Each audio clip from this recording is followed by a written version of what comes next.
إن الحمد لله نحمده ونستعينه ونستغفره ونعوذ بالله من شرور أنفسنا ومن سيئات أعمالنا إنه من يهده الله فلا مضل له ومن يضلل فلا هادي له وأشهد أن لا إله إلا الله وحده لا شريك له وأشهد أن محمدًا عبده ورسوله يا أيها الذين آمنوا اتقوا الله حق تقاته ولا تموتن إلا وأنتم مسلمون يا أيها الناس اتقوا ربكم الذي خلقكم من نفس واحدة وخلق منها زوجها وبث منهما رجالا كثيرا ونساء واتقوا الله الذي تساءلون به والأرحام إن الله كان عليكم رقيبا يا أيها الذين آمنوا اتقوا الله وقولوا قولا سديدا يصلح لكم أعمالكم ويغفر لكم ذنوبكم ومن يطع الله ورسوله فقد فاز فوزا عظيما أما بعد أيها الإخوة في الله موضوعنا عصب قلبتي وحاو كساب سنيهي أخلاق ذا إيو فضائش ذا يقيبها أيو قيب سنته وقهرينتي أخلاق ذو وشيء آدياد مهمة دينتين الإسلام كان كجوكته مكانة عظيمة يمنزلات عالية وآدياد سريسة بل وحل أورنكرا وابدينتي أورنبا والركن من أركان البعثة النبي صلى الله عليه وسلم وحيابه النبي عليه الصلاة والسلام لو صارين ولما يستروه وحكم ذها وحوي أخلاقنا ويسجل النبي عليه الصلاة والسلام إنما بعثت لأتمم مكارم الأخلاق وحال إيسو ساري إن لما يستروه أخلاق ذا وناكسن وحال يريد لما يسترد النبي عليه الصلاة والسلام قلدي لغا سو دحساري مشركين تاهيد الجاهلين تاها وحيلها ين أخلاقيات فربضان وإنه حتى إسلام شيئاً إن ما أنت أين اللهين بل إلا جاب إني آدي أوجو يرتهي وحاكم ذها إني أهاين ضد عفافضي يدور سوني ذا آدي أدو حله إني أهاين ضد أمان له صدق يرون تكد ذاله بينتنا النعب أخلاقيات كاسور وناكسن intii ka dhiman inuu u dhameystiro nabiga kaleey salaatu wasalaam ujeedkii loo soo diray sidaas ayuu ahaa waxay leedahay fadaa'il aad iyo aad u fara badan oo hadii la yiraahdo maanta hal soo koobo aan la tirin kareynin laakiin se in yar ayaynu ka soo qaadanaynaa hadii Allah waxa kamida fadaa'isha akhlaaqdu ay leedahay innaha imtithalan li amri Allah subhanahu wa ta'ala وأمرك إلهي الله كان سموه لقاتوي خذ العفو وأمر بالعرف وأعرض عن الجاهلين وحوير إلهي سبحانه وتعالى سقوا النبي الله الله وحاد قاضة عفسك ومد يسكعف ذاتك وحاد أمرتا خيرك يوناك معروفك جاهلين تنكجت سبيل إلهي سبحانه وتعالى آياداasi waxay ka hadlaysaa ikhwaani saddex qodob oo saddexduba ay yihiin muhiim qodobka koowaad oo aayadu ay ka hadlaysaa waxa weeye in cafiska la qaato oo umada la iska cafiyo cafiska la qaatay waa sabab min asbaab dukhul aljanna waxyaabaha jannada asbaabta lagu galo waxa kamid ah cafiska waxa ku tusinaya qisada macruufka ah saxaabiga nabiga kaleey salaatu wasalaam oo ku tilmaamay inuu yahay ahlu jann markaas asxaabadu waxay ahaayeen dad inta badan jecel khayrka inay u dheereeyaan oo u tarsamaan kaasi waxay yiraahdeen aan daba galno oo aan fiirino bal cibaadaadkiisa iyo waxyaabihii jannada uu ku mutaystay iyo waxay ka eegayeen cibaado fara badan iyo salaad fara badan iyo soon fara badan iyo habeenkii oo dhan la taagnaado iyo waxyaabo amaal oo khayr oo fara badan bal aan ka soo eegno markaasay ku arki waayeen markaas isaga weydiiyeen oo yiraahdeen rasuulku ahlu jannu kugu tilmaamay wixii cibaadadna ahna kuma aragno maxaad ku mutaysatay halkaas markaas waxa uu yiri gurigayga gogashi marka aan tago ayaan iska cafiyaa cid kasta oo dulmiday cafiskaas waxa weeye saxaabigaas uu ku mutaystay in jannada loogu bishaareeyo isagoo adduunka ku nool qodobka labaad oo aayaddu ay ka hadlaysaa waxa weeye in dadka macruufka la amro munkarkana laga reebo waa rukni ama rukniga lixaad ee diinteena islaamka weeye al-amru bil ma'ruf wan nahyu 'anil munkar dadka macruufka la amro munkarkana laga reebo maxaa yeelay hadii taa la waayo waxay noqonaysaa dadka inay shaygi macruufka ahaana munkar ay u maleeyaan shaygi munkarka ahaana macruuf ay u maleeyaan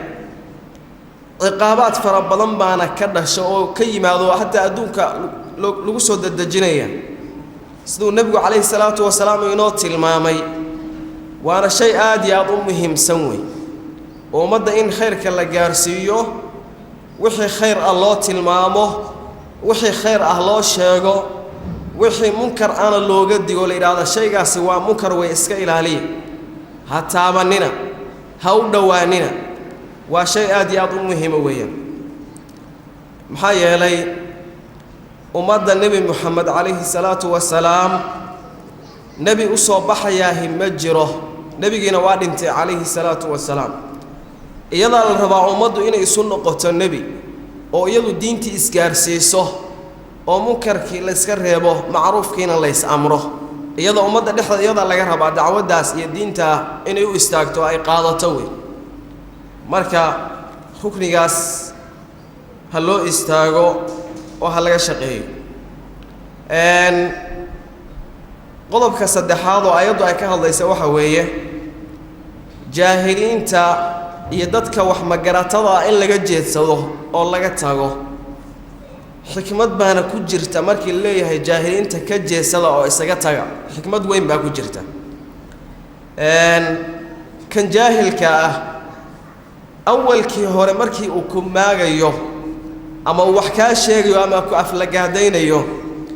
qasadkiisa waxa weeye inaad adigana aad la muranto aad la sii doodo oo hadduu ku caay aad cay ugu jawaabto soo sidaa ma ah marka haddii aad ka jeedsatid oo aad isaga tagtid isaga waxay u noqonaysaa mawcido iyo waano oo waxa uu leeyahay ruuxii adiga aad cayday ama aad wax ka sheegtay isagiiba ka jeedsay oo isagiiba ka tagayay maxaa umada kugu intixaamay adiga umada iska daa sidaas uu leeyahay martay isagiiba iswaansanaya weey marka xikmadaas ku jirta ma aha in la doodo ma aha in la sii caytamo in maartay wax weeyaan loo jawaabo in laga jeesado oo laga tago weey ibadur rahman adoomaha ilaahay subhanahu wa ta'ala iwan wanaagsan tilmaamahooda iyo sifaadkooda ilaahay markuu ka sheekeynayay subhanahu wa ta'ala waxa kamid aha wa idha khatabahumul jahiluna qalu salama jahiliintu markii ay la hadlaan way isaga jeesadaan oo waxa ku yiraahdaan nabadgelyo way ka tagaan qof kastana saas oo kala laga rabaa inuu san la doodin oo la murmin oo isaga tago oo ka jeedsado waxa kamida fadaaisha iyo wanaaga akhlaaqdu ay leedahay waxa weeye rasuulka kaleeyhi salaatu wasalaam oo la adeeco soo nabigu kaleeyhi salaatu wasalaam ayaa waxa weeye xadiis uu soo saaray imaam ahmad sheekh al-albani wa hasan uu ka dhigay fi sahih al-jami' wa khaliqin nasa bi khuluqin hasan dadka waxaad kula dhaqantaa oo aad kula macaamaloota akhlaaqda wanaagsan khayr dadka kula dhaqan wa akhlaaq wanaagsan dadka kula macaamalood sidaas ayuu yiri nabigu kaleeyhi salaatu wasalaam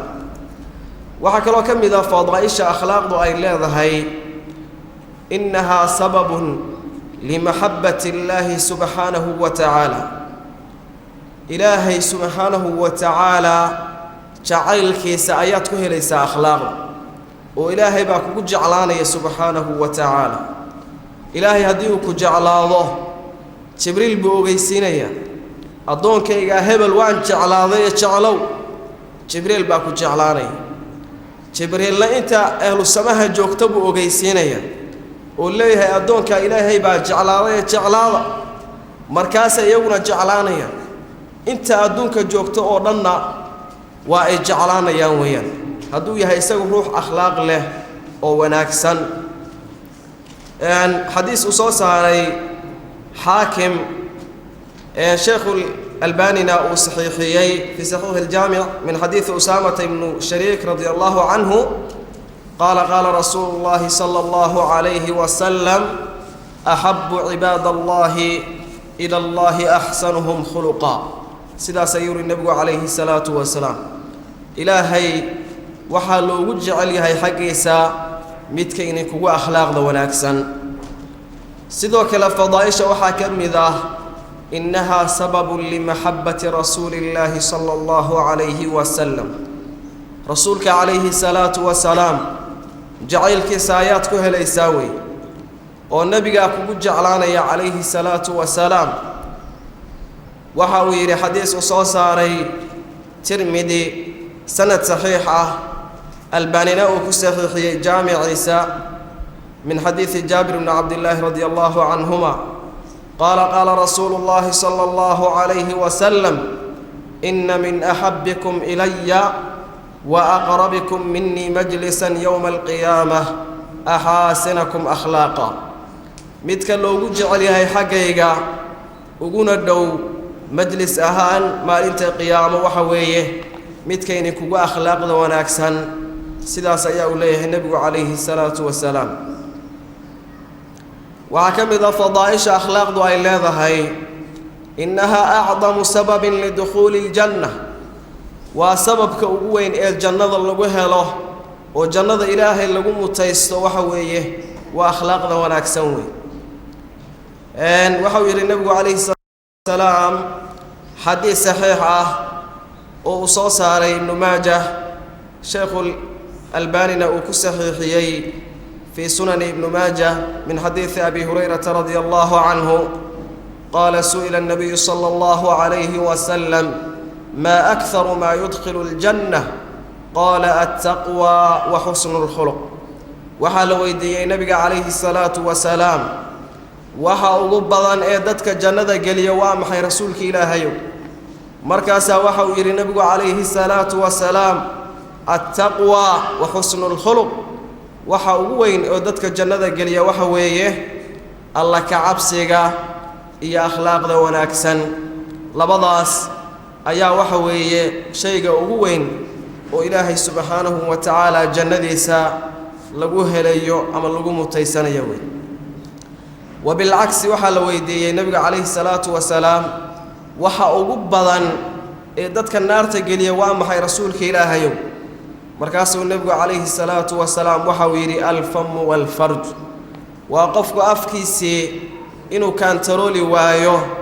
waxa uu doono uu isaga hadlo wax allaaliyo wixii qalbigiisa ku soo dhaca inuu iska sheego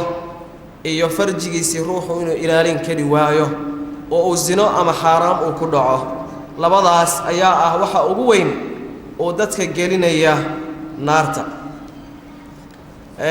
وحكم إذا فضائش أخلاق ضو أيلاذا هاي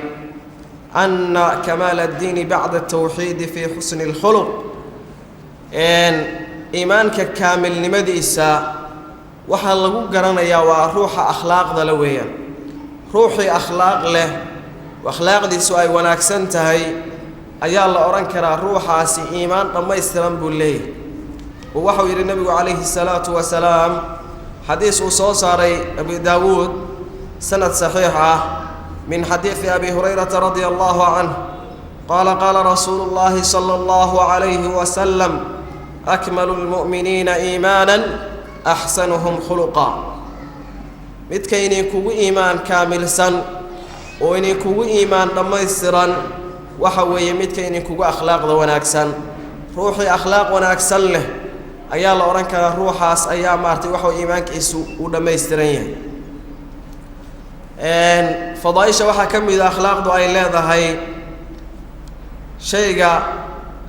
ميزانك مالنت قيامة بوحينيا أما قفك أبوحينيا أما أعصلينيا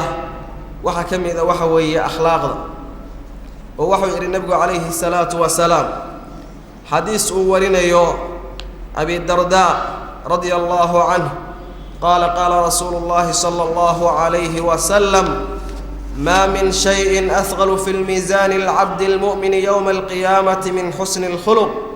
شيء ما أنت قيامة ميزانك أدونك أبو حنيا وحوي أخلاق ذا وناكسن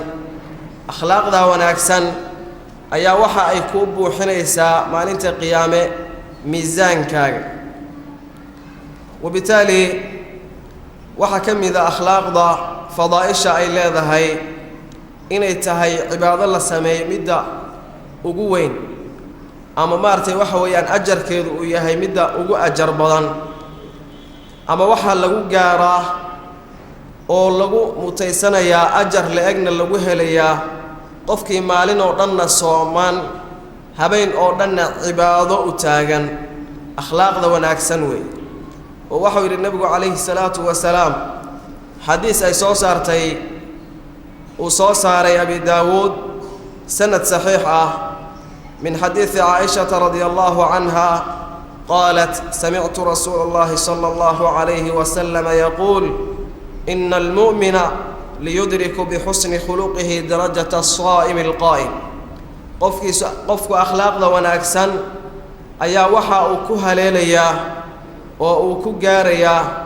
قفك مالين ودن الصومنا habeenoo dhanna cibaado u taagnaa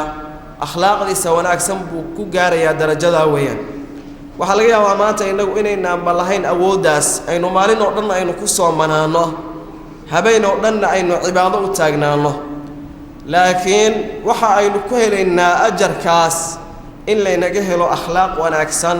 oo faadil ah waxa kaloo ka mid ah fadaaisha أخلاق أي لا هاي إن يتهاي خيرك مدة كلان ستي أوران أما خيرك قفك الأوران كرو قفك سوى قف خير له وقفك أخلاق ذلوية كي نبا إني كوكو خير بدن ومد كي إني كوكو أخلاق ذولاكسن وحوير النبي عليه الصلاة والسلام حديث صحيحين كسوغان بخاري مسلم من حديث عبد الله بن عمرو رضي الله عنهما قال قال رسول الله صلى الله عليه وسلم إن من خياركم أحاسنكم أخلاقا متكين كوكو خير بدن ومتكين كوكو أخلاق ذولاكسن سيدا سيقول النبي عليه الصلاة والسلام هذا ولا ليال أخلاق داسي وحيقيب سنتا لبقيبود تضبعا واكتسابا من قفك إلهي سبحانه وتعالى ياكو إلهامية وإلهي بأقول لي سبحانه وتعالى أخلاق ديسا من نوامد اكتساب ولقد هنا يقفوا إنه إساقوا كسبه إن إساقوا لي ماله لقنا هلو أسبابتي وكالمين لهيد إنه أخلاق ونكسن وقاره وحانا جرى أسباب قفكو هدي وسميه وكجاريو أخلاق ونكسن وكنا هلي يوي وحكم إذا أسباب تاس العلم الشرعي علمك الشرعي قفكو إنه برته علمك الشرعي قفكو هدي وبرته وسبب قفكو وكالمين يسا أما جارسين يسا أخلاق ونكسن إنه هلا محايا لي أفعال كستو هو قفكو إنه سميه يا أقوال كستو دون يقفكو إنه كه الله وحو أبن يا إلهي سبحانه وتعالى كتاب كيسا وحن كتاب كإلهي بكو ونكسنت هاي مسكما ونكسن كما جرته هديو يهي وح إلهي سبحانه وتعالى كتاب كيسو أقول يهي أما السنة النبي عليه الصلاة والسلام يقولش هاي وسميني هديك لنا وأكتج يا وأسكدين ياوي وهالكاس أيو كجهرية qofkii markuu meelaha uu marayo tusaale haddaan idin siiyo isagoo meelaha maraya dumarka qaaqaawanee meelaha maraya caariyaadka ah markuu qof damco inuu indhaha la sii raaco waxa uu soo xasuusanayaa aayaadka ilaahay subxaanahu wa tacaala qowlkii ilaahay buu soo xasuusanayaa subxaanahu wa tacaala qul lilmu'miniina yaquduu min absaarihim waqul lilmu'minaati yaqududna min absaarihin ilaahay subxaanahu wa tacaala waxa uu yidhi ragguna indhahooda ha laabaan dumarkuna indhahooda ha laabaan oo ilaahay subxaanahu wa tacaala ayaa inagu amray ama inagu addoonsaday inaynu araggeenna laabno inaynu indhaheenna laabno saa darteed baa marka qofkii hadduu yahay qof iimaan leh oo qalbigiisa uu iimaan ku jiro shaygii uu ku jiray waa uu ka tegayaayo halkaas ayuu isaga tegayaa wey marka cilmiga sharciga barashadiisu waa sabab qofka ugu kaalmaynaysa akhlaaqda wanaagsan inuu gaaro waxaa kaloo ka mid ah asbaabta qofka ugu kaalmaynaysa akhlaaqda wanaagsan التأسي بالنبي صلى الله عليه وسلم إنه قفك إلى نبي عليه الصلاة والسلام وكديده كديشة النبي عليه الصلاة والسلام أيا قفك وحى وكهليا أما وكجاريا أخلاق ونكسن إن إلهي سبحانه وتعالى أيانة المامي أو يري لقد كان لكم في رسول الله أسوة حسنة rasuulka ilaahay waxa idinku sugan ku dayasho wanaagsan ee ku dayda nabiga oo wadadiisa qaada oo ha khilaafinina oo wadadiisa iyo meeshii uu maray mara marka ku dayashada nabiga kaleey salaatu wasalaam ayaa qofku uu ku helaya akhlaaqdiisa wanaagsan waxa kamid ah asbaabta uu qofku ku helayo akhlaaqda wanaagsan addu'a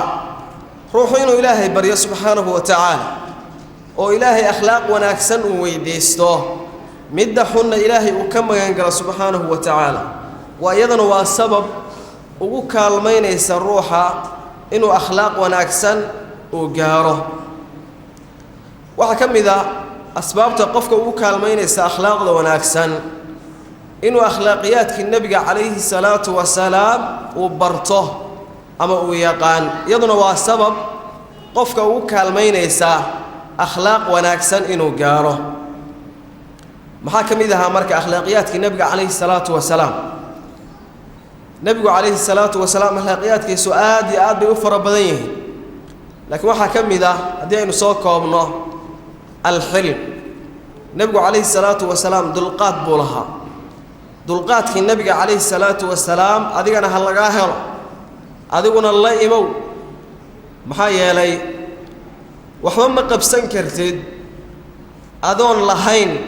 sabir ama dulqaad nabiga kaleey salaatu wasalaam markii la soo saaray waxa laga soo dhax saaray dad jaahiliin oo mushrikiin dhibaatooyin fara badan bay nabiga u geysanayeen kaleey salaatu wasalaam waxyaabaha maraaxishaas oo dhan wuxuu nabigu kaga gudbay kaleey salaatu wasalaam sabir iyo dulqaad maxaa yeelay hadafka uu wato ayaa waxa soo dhan ka weynaa heer waxa la gaarsiiyay nabiga kaleey salaatu wasalaam isaga oo magaalada dhex maraya in marada lagu ceejiyo maradii uu wato in lagu ceejiyo heer waxa uu gaaray nabiga kaleey salaatu wasalaam isaga oo tukanaya mandheeraha iyo waxyaabaha qurunka nabiga dusha laga saarayo kaleey salaatu wasalaam صبر يدل قاد بنبي كجد بي عليه الصلاة والسلام هير وحى لجارسي النبي عليه الصلاة والسلام وضد أمره إن لا دقة أوضها يقش مضى يوم قضح ذا يجيدها إن لا دقة وحصودا مراحشاس نبي عليه الصلاة والسلام وحى كجد بي صبر يدل قاد مركا قف كستا صبر كا يدل قاد كاسب على جربه oo cibaadaadkii hadda aad sameyn lahayd waxa uu ku tacalluqa waa sabir weeye oo ruux aan sabir lahayn hatta ilaahay ma caabudi karo oo cibaado lama iman karo cibaado ma sameyn karo maxaa yeelay cibaadadii sabir bay u baahantahay culimadu saddex bay u qaybiyeen as-sabru 'ala ad-daa'ah as-sabru 'an al-ma'siyah الصبر على المصيبة صدح ذاس ضاعة إلهي الله الصبر سبحانه وتعالى وذات هذا إلهي بأن عابد يا عبادا لا إيمان يا وحبها أنت هي الصبر دول جاهلة وأدو الصبر تد عبادة ذاس مركا بكلتها هي روح عن صبر لهين عن دلقات لهين انتو سوكعه صلاة صباح يدو اللي هرده ورحان فربضن أي جرته انتو بيقبوا كويس يستينوا مساجد يماضه كلت ما مركا ما سورتو بكرتوي روح عن صبر لهين وما دلقادن كري وما صبر كره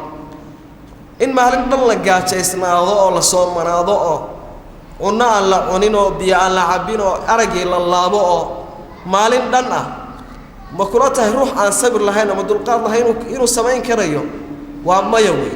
وحا كبح كره أو سمين كره وروح دلقاد له وإلهه الصبر سبحانه وتعالى أن صبرك لبهد ومعصيته الله صبروي معصيتي قفك كما تجي كره أما كما صبري كره أدونا سنهين روح دلقاد له لكن هدو دلقاد له هو كتجي كراوي ومركو آياتك إلهي سبحانه وتعالى يا حديث النبي عليه الصلاة والسلام هل كان أيوه لا وروح قلبي سإيمان وكجرأ ويهي وروح صبر يدلقاد له ويهي وحي وسمينا يا معصيتها وكتجيا وقلبي ساد ديدا يوم ما بقى قلبا إنه معصية وكل عاو سميه إيمان كسيد دلقات كسبر كسبا وديدا إن صبرك صدحات ومصيبة أقدارت إلهي سبحانه وتعالى أو كو قري أو آت كسبر تدوي إلهي سبحانه وتعالى وحيا وفر بضم بالغياب إنه كو انتحامه أولادي إنه إلهي كاقاض سبحانه وتعالى إنه إلهي سبحانه وتعالى وفقر كو انتحامه إن إلهي سبحانه وتعالى حنون يا مرض وكو كيله وحصونا أو مصيبة وأقدارات إلهي كو قري سبحانه وتعالى إن أتكسبر تد وأدد القادة marka waa shay muhiim weeye xitaa ganacsiga sabir buu u baahan yahay oo ruux yiraahdo maanta ganacsi baan sameeynayaa waxaan rabaa inaan ganacsi galo haduuna sabir lahayn waxba uma suurtoobayaan oo waxba ma wadi karo saadarteed baa waxa looga baahan yahay horta inuu yahay ruux sabir loo wuxuu u dul qaadanay aysan hay markuu laba bari iyo dhowr bari oo wixii uu wadwado ayuu hadii maartay waxa weeyaan maalintii dambe uu ka caajisayaayo meeshii uu kaga tagay halkaas uu ku ilaaway wixiiba marka la budda way ruux inuu yahay ruux sabir leh ehelkiisa iyo caruurtiisa iyo xaaskiisa iyo lama dhaqmi karo ama lama noolaan karayo hadduu san ahayn ruux sabir leh marka sabir baa loo baahan yahay in la isu sabro oo la isu dulqaato oo maartay waxa weeyaan wax walba maartay waxa weeyaan la isu dulqaato waa shay marka waxa weeyaan u baahan sabir أتا عباداتك مركي ليس أمر يو روح مارتي وحي صلاة ليس أمر يو كل واحد صلاة صبر بأبهنيه وأمر أهلك بالصلاة واصطبر عليها وحلويري أهلك واحد أمرتها صلاة ومع ذلك كل صبر هدانا أهلك يبقى صلاة أمر يسا صلاة أهلك مركي أمر يسيد وحلقها ربا صبر إن تبد القادة وآد مارتي وحوي أن أتقعد على السيد وآذن كعاجسين لو يصدح مع الماضي انتاد وحود وديد كبعضنا آذن كتجنين وإن ضد القادة وآتكو صبرتا سيو كلا وحكم ذها أخلاقياته نبي عليه الصلاة والسلام